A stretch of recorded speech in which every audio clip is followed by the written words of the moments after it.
This is Melanin. And I'm BELEAF Mel. And we're here with episode 164 of How Married Are You? Okay, my name is BELEAF. This is Yvette, and we've been married 12 years. Live in California. We got four kids. Relationships scary. It's very necessary. We share our love struggles. We ask how married are you? Every Tuesday and Thursday, shawty. If you're listening, you're in the wedding party. It's okay if you want to put your hands up. You got the questions, we got the answers. It's chocolate baby story time. Chocolate baby story time. It's chocolate baby story time. 1, 2, 3, and... It's chocolate baby story time. Man, I can't wait to put out this video. Y'all probably see it right now if you are following me on Instagram, but I took Anaya to Little Mermaid world premiere for my birthday. And I'm gonna tell you this, I don't think these kids understand how good they got it, because we saw Holly Bailey, and Anaya was looking at her and she was like, I was like, oh my gosh, now how do you feel? She was like, I'm in heaven. And she just was so excited, but at the same time, like, you know, it was weird, because I was like, yo, I felt so underdressed because we just wore like jeans and, you know what I'm saying? And everybody had on gowns like they were going to the Met Gala. And I was like, oh my gosh, we're so underdressed. And I was like, dang, we probably should have dressed up for this night. And she was like, yeah, you should have bought me a dress. And I was like, oh, okay, I'm sorry. But yeah, she was right. It was a big deal. Yeah, so that was really fun. What you got? I have a story time that also has to do with Anaya.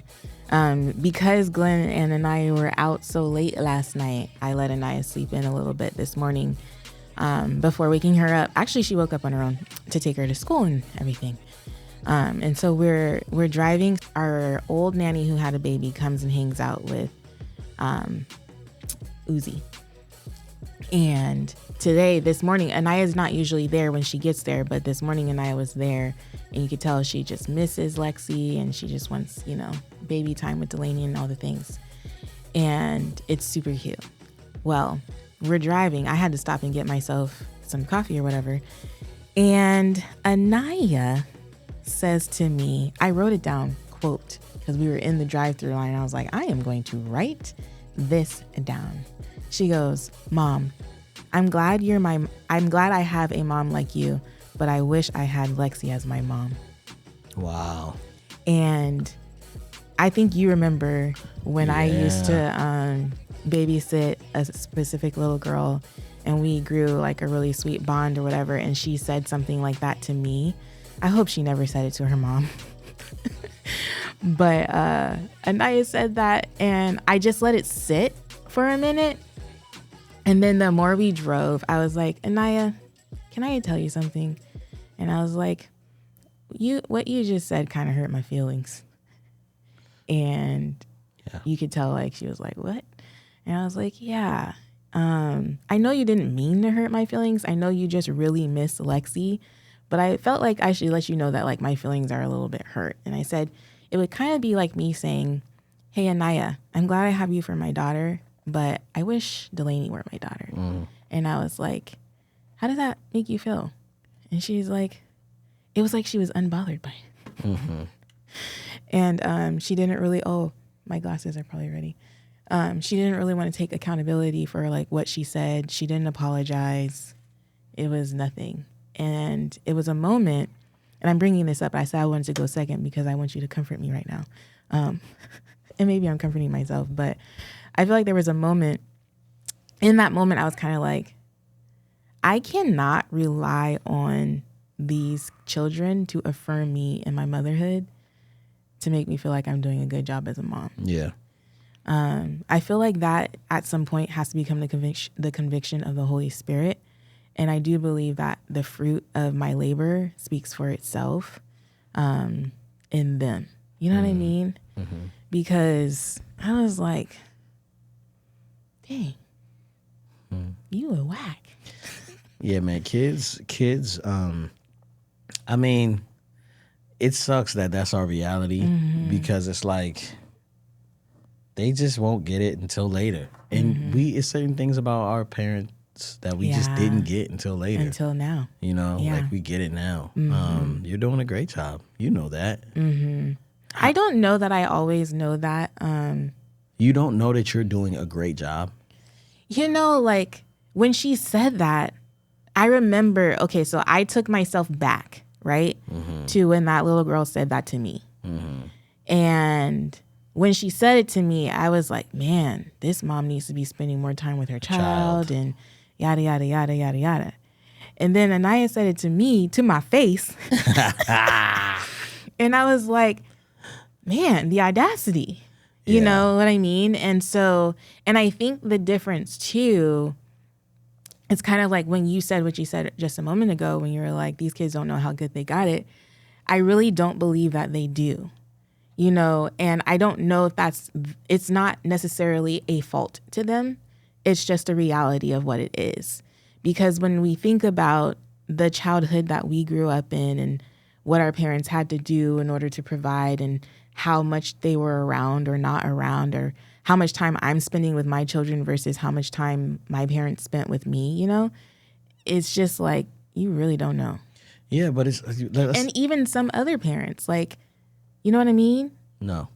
Like, Anaya is with me a majority of the week, right? And so when you think about other little girls her age who are in kindergarten, or let's just even say first grade, I don't know. And let's say they go to school, you know, 8 to 3. And then they go to the after school program. And then their parents pick them up at 5. And then there's bedtime at 7. Yeah, the majority of... They've spent 2 hours in a full day. Like, you know what I mean? And I hope that doesn't make anyone who's listening who may have that lifestyle like feel bad. But it's just, sometimes we don't really know how blessed we are. And I think perspective is everything, and sometimes we don't always have it. I'm so sorry. I was trying to look up our podcast. Why don't you just mute the... Yeah. Yeah, and so... What was that last line you said? Y'all kids don't know how good they have it? Is that what you said? Yeah, I just feel like everything needs to be put into perspective, because even... I can't go there, but... Well, here's the thing. So, just a couple things. So, Anaya... I mean, you stopped working and left when she was born. And Lexi stopped working when the lady was born. Her daughter was born. Right. So it's like, it's literally the same thing. Right. And so I remember when I had to have like Theo pulled me to the side and sat me down at 5 years old. And he was like, you spend too much time working. You don't spend enough time with your children. You used to play with us. You don't play with us anymore. I'm like, yeah, bro. Like, sorry. This is what it is.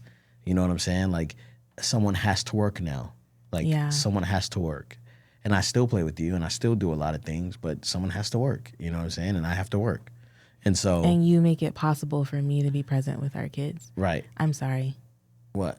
I feel like there's another interaction that I had this morning that put a few things into perspective about how, like, people only have their scope of what's going on. And that's where they can respond from.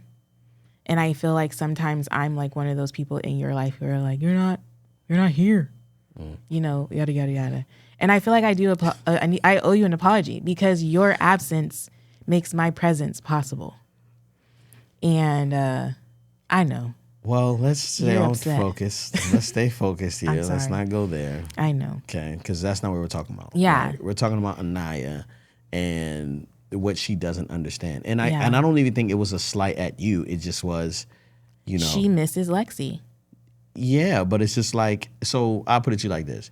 Like, when Theo sees our friends with their family, they're always together. You know what I'm saying? So like the male people in our lives are with their children every time Theo sees them. So his perception is that they're always around, and I'm not always around. So I can live with that. I can live with that. And that's what I'm realizing, that like I am okay disappointing them, because they don't have an understanding of what is happening. You know what I'm saying? So I'm truly in a place where I'm like, no, you have got it misconstrued, and I'm okay with you being, misinformed. You know what I'm saying? It's okay with you. That's okay for you to be misinformed. Right now, you don't have enough information to make decisions. One day you will have enough information. You'll make the right decision. But it's everything, man. It's all about perspective. And that's why I'm very slow to judge people. I can't judge people because I'm like, yo, I've never been in your shoes before. Yeah. You know what I'm saying? Now, if I'm in your shoes and I know you could do better, it's totally different. But like, I've never even understood how to be my own son. So even telling, like, criticizing them so much, like certain stuff is kind of like, bro, if you don't go put deodorant on, you know what I'm saying? Like that's not hard. It's a list right there. Figure it out. Read the list. You know what I'm saying? Read the list one by one. If you need glasses, is the text not big enough? You know what I'm saying? Yeah. So I'm like, that's my issue right now. So I'm like, okay, maybe you need, a little bit more help understanding certain things. But certain things, it's like, yeah, I don't want to be in the video, Dad. I didn't have to be on video all the time when I was a kid. Yeah. You know what I'm saying? So it's a different lifestyle. So I wouldn't judge yourself based on your child's happiness. They will always want more and more and more. And that's why I'd be like, yo, protect your life, Yvette. Because I'm like, yo, you be trying to give them the world and they don't even know what the world is. It's just regular for them. And just like last night, I was like, bro, you know how tired I was driving back? I had to slap myself, roll down the window. She started waking up. Like, I was so tired on the way back home. And I just was like, all for what? The Little Mermaid? You know what I'm saying? Like, it was a great experience. Not gonna lie. I love world premieres. I love going to premieres. The fact that I even go to premieres is crazy. So I know how fortunate this is. I'm like, yo, I'm right next to Jackie Aina and freaking the Love is Blind winners next to me, you know what I'm saying? And I'm just like, yo, this is crazy. And then I was like, I need a nap. You know what I'm saying? Yeah. Like, they're just not the greatest of confidants. Like, and I think too, it may even, hopefully, I hope it's more so of an age thing. You know what I mean? Like, maybe as they get older, they'll understand the opportunities that they've been given and appreciate them more.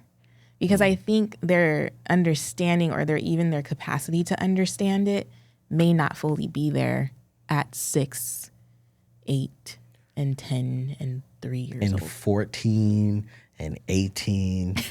But when they turn 25, ooh.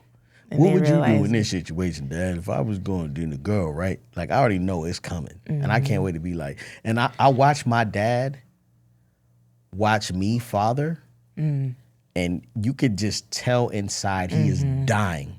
Like, he is laughing his butt off. You know, that one day he came to the house to watch the kids and Raya threw up everywhere, and then the dog had an ear infection, and the cops came, was around the corner, and it was the ghetto bird was outside, and he was like, man, if I'm so glad I'm not here all the time. Oh my That's God. what it seemed like. But yeah, that's real. Yeah. So, Glenn, I sent Glenn this clip the other day, and I wanted to bring it up here because I feel like it's a it's a really good conversation to have. The hot topic. Oh my gosh, I want to watch this. I hope they show it to me again. Oops. Oh, whose wedding is that? That's Simone Biles' Simone wedding? Biles. Yeah, man. Congratulations to Simone Biles and her husband. Yes. Okay, so this is a conversation between, I don't even know, but it's with, I don't even know how to say that girl's name, Iyanla Van Zandt. Is that how you say it? I don't know. But I'll play a clip of it. I'll play the clip so you guys can Everybody knows what we're talking about. If you don't know what we're talking about, we're going to play a little bit of a clip. But if you know, fast forward.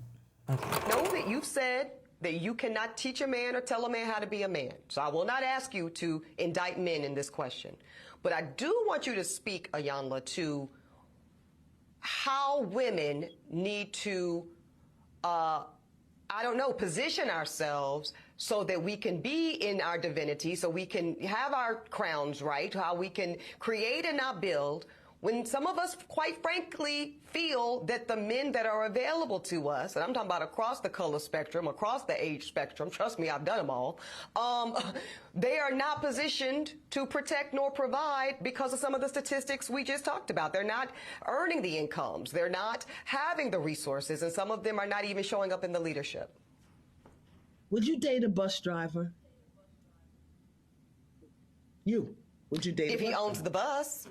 If he owns No. it. If he owns the bus. See, that's a problem. That's a problem. That's a problem. Okay. Because the standards and requisites, and I'm not talking about him laying on his sofa playing video games all day. I'm not talking about that. But the standards and the criteria that we use to measure men is off for who we are as women and who they are in this society. I would date a bus driver if he loved driving the bus, if he was a man of integrity, if he was good to his mama, if he treated me well, I would date a bus driver. Yeah, and so You guys are probably not new to this conversation, it's going viral or something? but it's been viral. It's like 2 weeks old, but we late. But check us out. Let's see what we can come up with. Go ahead, babe. Yeah, so I just brought it up because I found it interesting because we just finished the Love is Blind season 4 season. Yeah, And so that was stressful. I'm going to tell you that we had never watched this before. Love is Blind. yeah, I started season 1, I think. And she and then I fast-forwarded. fast forward. I skipped I got to episode 5 and then I skipped all the way to the end because I was like, I can't do this anymore. Yeah, the secondhand embarrassment from some of those clips, like, you know, and I'm not gonna put anybody's name out there because I don't want to judge nobody, but it is hard to watch. Yeah, it is. So anyway, go ahead, babe. And so we had just finished watching Love is Blind and then I saw this, you know, a couple of days later, and it got me thinking, like, in that experiment, because the question that Love is Blind is asking is love really blind? And those people got to sit and have conversations day after day for hours at a time with each other and really get to know each other. And I think they're not supposed to disclose certain things about, like, what they look like or their ethnic background. I don't know. I don't know actually how much of that is. I think it's really, up to the person. Is it up to the person? Yeah. But some of those things are supposed to be kind of kept to themselves. And I was wondering, because they do share about their careers, I was wondering, like, if they were not allowed to tell what they do for a living, how that would impact the decision at the end. You know what I'm saying? Because, like, what if Glenn and I are having this really deep connection? My soul's connected to his soul and all the things. And then he proposes or I propose to him. And then it comes time to unveil each other. And then it's like, hey, I'm a McDonald's employee, or like I drive a bus, or, you know, I'm loving it. That's what I would say. well, you're also talking to two people whose fathers are both bus drivers. Yeah. Both of our fathers. Our fathers were and they worked together for years. For years. Yeah. Yeah. I don't know if we've ever shared that on the podcast. Yeah, so, but that, yeah. So this story hits a little close to home. It does. I remember watching my dad get ready for work. Ooh, this dude had it down. All the bus drivers in the area, they were all like really fly dudes. Like all of them was all. First of all, you know what I'm saying. This is gonna seem petty because this is a standard in the black community. But I ain't never seen an ashy bus driver. One of my dad's homies. They was always lotioned up. I don't know about my father. All in the gym. All like. Yeah. You know, clean cut, shining their boots, tucking in their shirt. Like my dad would wake up 3:00 in the morning. Ooh. Oh, yeah, because they had early shifts. They had early shifts, you know what I'm saying? Had it all tucked in, you know what I'm saying? Had his gear on. He looked fly, right? And he got it out the mud. Like he started from the bottom. And so when I was growing up, my mom was like, if you're not going to go to college, you need to get a trade. Like you need to figure out something to do with your hands. And my dad didn't go to college, but I do feel like he had the trade as a bus driver for 19 years, right? And so, go ahead. You were talking. And so my point is, like, does that impact? Like, me saying yes or you saying yes to the proposal. And Glenn, like when I sent him this clip, he was like, but what did you say? You said something about the woman. Say it in your own words. I don't know what I said. You were like, I have a problem with this because you know how you do. Because if you were to reverse it, and it was about the woman's profession. Men don't care what women do for work. Yeah. We do not care. Do you think that's true? I mean, I don't know if that's true for all men. I think that might be too much of a general statement. I'm going to be honest with you. I think I'm hitting it on the head here. Gentlemen, in the comment section below, am I tripping? Do men care about what women do for work? It's if you meet somebody and they say they work at a morgue, are you less interested? Are you less interested? Let's be honest. Now I'm talking about, like, as far as looks are concerned, she's at the top. As far as her communication is concerned, you're having the greatest time ever. And you're like, yo, you work in a morgue? That is so interesting. What are your hours? When are you available again? Now, you know what I'm saying? I'm not saying that. I know that's probably the extreme version. That's probably like right on and like, man, I can't do that. But like, I don't know if men really care. And and I'm thinking back. You want to take a poll real quick with the guys? We bring them in here?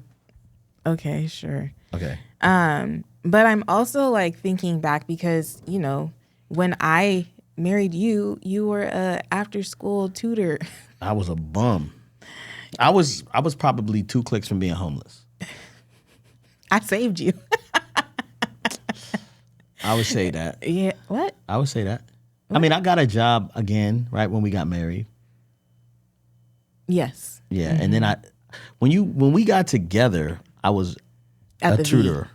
Oh, wait, what? I was a tutor. And then I started working at the V again because it wasn't cutting it. You did? Yeah. And then we got married, and then I stopped working at the V, and I became an after-school person. And I was in school. Mm-hmm. And then I became a caregiver. Yeah, but my thing is, when I brought Glenn around, people were concerned about the fact that he didn't have a college education, et cetera, et cetera. And for me, I'm just like, it didn't matter. Because I saw who he was as a man, I wasn't thinking necessarily about his career. I do think there came a point in time, especially as he started to pursue being a rapper, that I was like, yikes, yo. Oh, my God. Oh, you have a dream? You got bars, do you? Wow. Okay. So when we got together, I didn't have any money coming in. Why is this so important? And I think I understand it's because women want security, right? And men are supposed to provide it. Come on in.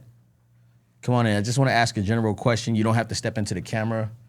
I just want to have everyone answer this question real quick. Is Brandon still here? Perfect. I want to see faces. And Jed.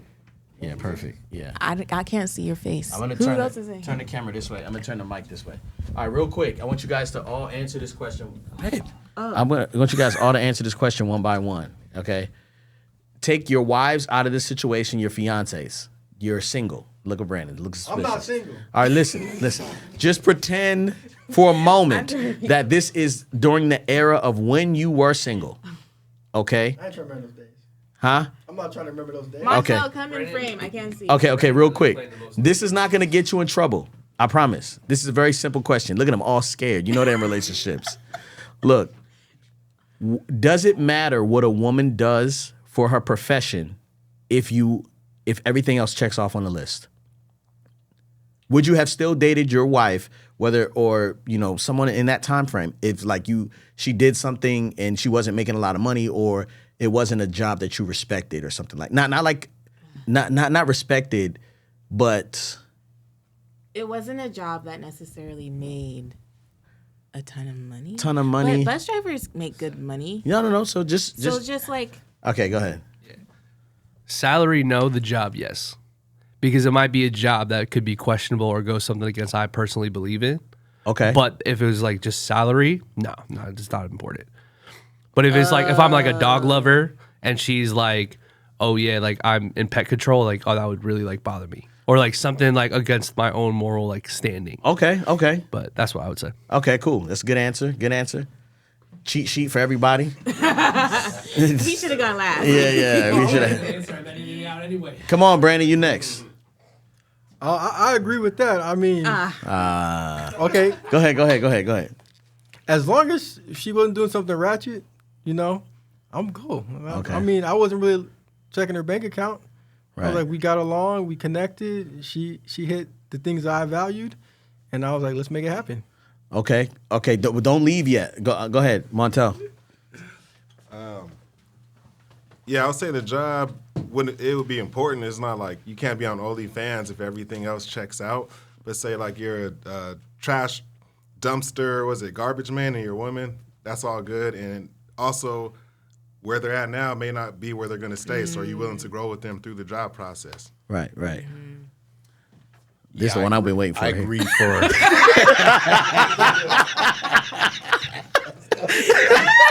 Go ahead. No, I agree from the standpoint of a moral, like what Jed said. But in terms of like when you're dating and you're finding out what your core beliefs are as a couple and you're building that through the dating process, I think whether it comes down to if the man is going to provide or whatever, it doesn't really matter what her occupation is. You just determine, what your core value is and, where the money is going to come from, and you support each other through that. So, Okay, now, I'm not asking about your actual person that you're with, your significant other. Did it matter during your dating season what you did for a living? Huh? During your dating season when you were meeting people, did it matter what you did for a living? Did it matter how much money you make? Just say yes or no in the mic. The girls you date, do you guys understand this question? Yeah. Did it matter to the women what we did? Yes. yes. Yeah, I mean, I think from the standpoint of just not being a deadbeat and living with your parents and not making any money at all, you have to provide something. You can't just, be a regular person or whatever. But Okay. Cool. Hold on real quick. I have a question. Go ahead. I mean, I think my wife liked that I was driven. I had a purpose. I felt like I can make things happen. I was going to make it work. So I think she felt comfortable with that. Like, I was going to make it work. It's so funny because Good married I answer. But just to affirm what Brandon said, I've talked to his wife. And how she talks about it is very aligned with what he just said.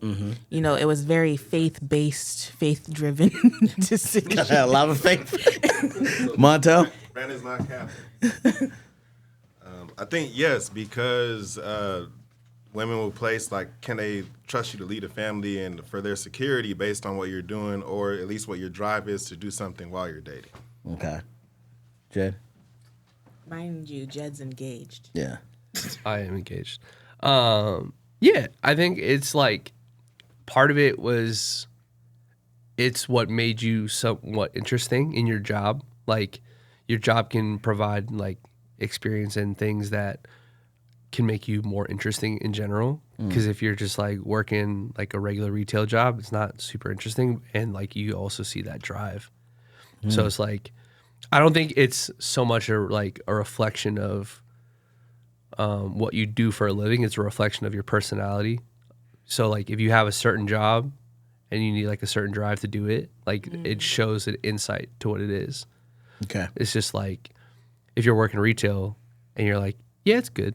But you're like, well, I'm in retail to learn the business, to do this, to do the next step of something. Then that's like a little bit different. Okay. But it is, I think it's for sure part of it. Okay. Cool. Now, mind you, during go ahead. I kind of want to ask one more question. Okay. Would you, when you were dating, did you care, like, was it an expectation of yours that you would be the provider? Like you would be the breadwinner. Like, is that an expectation that you had?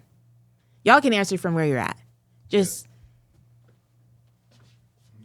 I was saying yeah. Okay, that's one word answer, Yeah. yeah. 100%. Okay. Cool. Now, what James just said, I was actually that guy. Living with my parents, barely not making any money. So just because it starts one way, that doesn't mean it has to end that way. Okay. Thanks, guys. Appreciate it, guys. I still have so many like questions. Yeah. Maybe we should have another session where we just all ask a bunch of questions later. This episode, how married aren't you? Jordan would have been the best person to ask. And I think it's great that we can ask him without everybody else's answers. Yeah. Yeah. Okay, so I have a question. Okay. I lost it. Because, I know what my question was going to be. Here's the thing. So I recently had a conversation with somebody who has a job. It's not necessarily a glamorous job or anything like that, but it's a job. They love working for the company that they work for. They enjoy the people that they work with, and they have benefits, right? But it's not anything that they're passionate about. What if they work the 7 to 3, 8 to 5, 9 to whatever the hours are job, right? But the life they live outside is amazing. They go on hikes, they travel, they have fun, they're enjoying life. I think outside of the job, because I think sometimes people become a slave to what they do that they don't actually get to live. So just so we're clear on this, like I can't really judge this woman for her comment about bus drivers. Really? This is why. I'm not necessarily, I don't know if I'm judging her, but go ahead. This is why I can't really judge her, right? Ooh, right? This is why I can't judge her. You hear my voice? Yes. What was that? Right?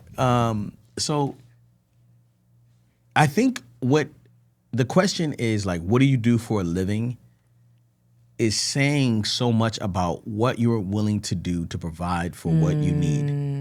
And if you don't do everything possible to make as much money as possible, right? Are you just have like very low needs, or do you just not desire to work hard, right? Like what you do, because like it's a lot about my job that I do, that I have currently, like what we're doing for a living right now. I don't like all of it. There's some things I have to do just because I have to do it. So the question isn't necessarily what do you do for the living. It's like, what are you willing to do? You know what I'm saying? What are you willing to do to make it happen for yourself or for the people around you? That's I'm cutting her a little slack on that just because I don't necessarily believe that it's her prerogative. You know what I'm saying?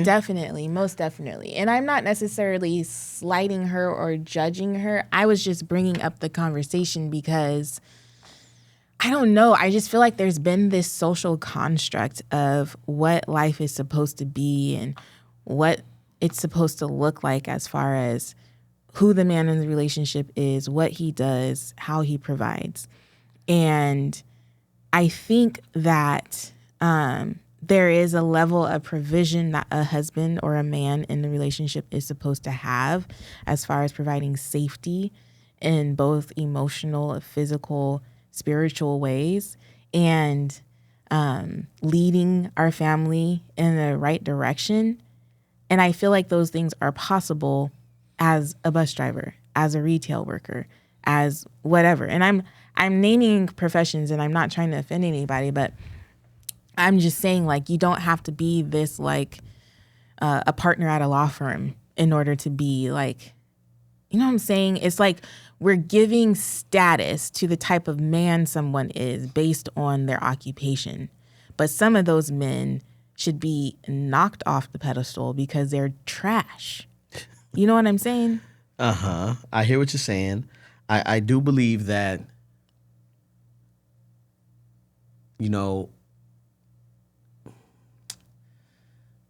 I just feel like there's so much to be said about, oh, man, it's just difficult, babe. It's not easy because things change, right? So I heard some other people in the comments, I saw some comments that's kind of like, yeah, I'm tired of building with men. I need to find someone who has it all together already. Or who has it. But it's kind of like, you're going to build anyway. And what's to say you're not the one that needs to be built? You know what I mean? Like, just because you're educated and you have a, you know, good paycheck and you can have resources, that doesn't mean you have good work ethic or you're smart or accountable. You know what I'm saying? Like, I know people in my life who have said like, yeah, I'm not doing that. I'm not trying to. Now I need someone who has it kind of all the way together and da. I'm not going to waste my time and put, you know what I'm saying? But it's kind of like, yo, you need help. Period. Not like the benefit is not just you guys come together and it's like everything's perfect and now you guys build on top of that. You're gonna have to take a deficit out of the foundation anyway, because you have to rework the foundation and the structure. So before you guys can build on top of anything, you have to break down. Like everything starts from broken. Yeah. You know what I'm saying? Like to really build something, you're gonna have to break the foundation because you may have a great relationship with your family and you meet this perfect person who's kind of like, yeah, I don't really want to do all that. I'm not really trying to get together on Sunday dinners and all that stuff. And then, what about, it's about my family. Well, what about my family? You know what I'm saying? Like there's certain things you're going to have to die to in order to be with someone. And a lot of that is just what you believe about very simple things right now, like work. You know what I'm saying? So it's better to be with someone who enjoys their job than to be with someone who has to be there and hates every moment of it. Hallelujah. I stand on that. Amen. I don't it's harder to love through that. Yeah. Yvette dealt with that. Yes.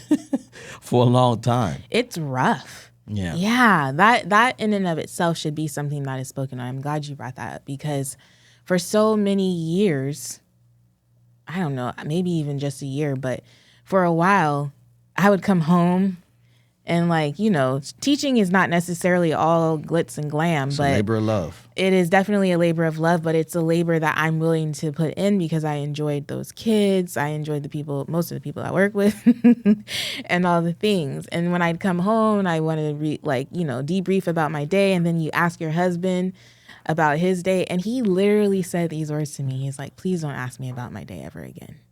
Like, you basically said, don't ask me. Stop asking me. Yeah.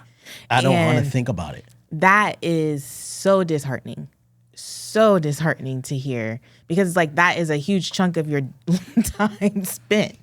And I mean, there's so many other things we could talk about or find to talk about, but it was like, I want to know what's going on there. Tell me. I want to know all the things. What happened? What was the cafeteria drama? All the things. Ain't no cafeteria drama. I sat there in the cubicle. I was typing, right? And then I called somebody and was like, hey, you need new lancing devices for your diabetes? No. You need more lancing device? Like I worked at a call center and I was sitting there and everyone was kind of like, get your calls up. Yay. They were trying to do this team building thing. And I'm kind of like, oh, you know me, I'm defiant. I'm like, for what? Like, what are we talking about here? Yeah. You know what I'm saying? This is a freaking, and then it's so much drama. And then you literally walk in there and you just got a pile of papers and you got to push through them. And I didn't it was so sad for me. You know what I'm saying? And I just felt so weak and distraught. And I literally would just be sitting there like, I don't have enough low lives in my life anymore. Like, no, I don't have enough like people who just would do anything just to be loyal. I don't understand what you mean. Like I used to hang around some grimy people. Just do whatever. Like drug dealers and prostitute people? What? First of all drug dealers aren't grimy. All prostitutes aren't grimy. I'm talking about worse than that. I'm just talking about people who were just like, yo, they just was up to no good. So. I'm sorry. Yeah. We're not going to shame nobody. We are not. But I would say I don't have enough low lives in my life to call in a bomb threat on this building so I could get up out of here. Yeah, he was... I hated this job so much. I was like, if I could just get 2 hours. Oh, that was such a rough season. Lord Jesus. Every day I would be like, man, who do I know, man? Like, who do I know that would do that? Yeah. And would they get caught? And that's how I know, because this is like full Christian. Like church every Sunday, Bible study. And I was just like, I hate this job so much. But that was just me. You know what I'm saying? Like, I could not conform to that. And I don't even remember how much money I was making, but it was like all these incentives and I didn't want to do anything, But I think when she says, yo, would you, if he owns the bus, like at this point, she's at a certain status to where she doesn't want to date any old regular person. You know what I'm saying? But sometimes when you find someone who is very simple to please and like has a simple life, it makes being a part of your world easier. Yeah. You know what I'm saying? If you have someone True. that's just kind of like, yo, yeah, I go to work, I come home, and then I'm available to rub your feet. Yeah. You know what I'm saying? Like that is a privilege, you know. But if you want someone who's grinding and trying to make it, he's not gonna have no time for you, or he's not gonna have enough, you know. Yeah. So I don't know. Did we even say anything? I don't know. I guess the question is love truly blind, and I don't necessarily think it is. Maybe like a truer version of love is, but I do believe that even when from the example, I mean, we watched season 4, but from that experiment in the relationships that were supposed to like end in marriage, I think eventually you find out love ain't blind. Like we all have things that we want, and I don't even know if need is necessarily. Actually, need might be one. But here's another thing, man. Like, babe, like when you have money, you're able to have a clearer mind on other things because you're not stressing out about. So I understand what she's saying. You know what I mean? And I don't know if the question is love blind, because everyone has their things that they think is going to make them the best person that they can be, you know? So I don't know. I think for some people, they have a lot of prerequisites, you know? I was watching someone talk about, he was given like this graph of like, you know, what's the benefit of having kids and what's not, right? And they said they were like, you know, during like your 20s and 30s, right? In 40s, like you're so happy you didn't have kids. And you're looking at the people who are 20 and 30 and they're like, man, you suck, you're a loser. You have no time, you can't do anything. And then when you turn 50, you're kind of like, wait, I have all this life and I have no one to share it with. You know what I'm saying? 60, you're like, dang, like I'm really regret not having kids. You know what I'm saying? Because all my friends have children and they have families and da-da-da-da-da. But not a lot of us even make it to 60. So, yeah, anyway. Yeah. But I think it's the same thing with relationships. Like it gets harder later on when all your friends are booed up. Yeah. And you're hanging around with people 20 years younger than you. Yeah. You know? Yeah. I don't know. Yeah. It's interesting. All right. I don't know. There's so much that I feel like I could say, but I feel like this has been a very long podcast and we can close it. So, okay, cool. How married are you? I'm so married that you were sick and I went to go get you ginger ale and saltine crackers. Is that okay? I saw your eye twitch. Like It twitched? Yeah, like that wasn't good enough. Babe, that's fine. Yeah, and last minute you were like, can you take Uzi? And I was like, oh. And me and Uzi went to the Because I store. knew that if you took Uzi, you'd come to the office because that's really where you were going. No, but I just had to do one thing. I know, and you'd come back. That was a setup? Well, it was twofold. It was like, well, if he takes a child, he might not stay there as long. And then second of all, Uzi will be the one that bothers me. And I really can't have a child bothering me while I'm feeling this way. Y'all, I had vertigo this weekend. It was intense. It was very intense. Yeah, that was tough. It was tough to watch you go through that. How married are you? I'm so married that on Thursday, I'm so married that the other night I was coming home. It was like I was spending time with some women and I was driving the truck and I got in the truck and the fuel was low. And you had enough miles, because you know how it says miles to empty. You had enough miles for me to get home and you to get to a gas station in the morning. But I said, you know what? I don't want him to have to worry about that in the morning. So I filled up the tank. Oh, wow. Did you even notice? No. I had no idea. You probably didn't even know you were on E. I didn't. You be running on E literally and figuratively. Damn. I love you. Sorry. That was shots fired at the end of the podcast. And that's just how married we are.